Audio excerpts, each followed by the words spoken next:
know, the ultimate measurement, it seems to me, for your public relations efforts is the investor harvest.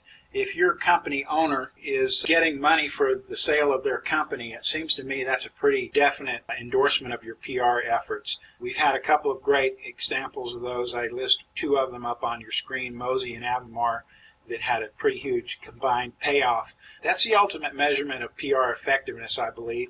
But there are other things you can do as a small business startup to measure your efforts effectively. And they're not always going to be directly related to the number of sales you have. But they will help you justify your existence as you try to do your work. You can measure postings of the press release, feature stories, news briefs, your social media impact. Social media in YouTube means you can count the number of times your video is viewed and the ranking of that video. You can count the number of blog hits you've had and how many people take your little mini surveys on your blog. You can count your website traffic and run your Google Analytics. So there are ways to measure your effectiveness. And whenever you have a hit in the news, an article, a news brief, you can judge its tone as to whether it's positive, negative, or neutral.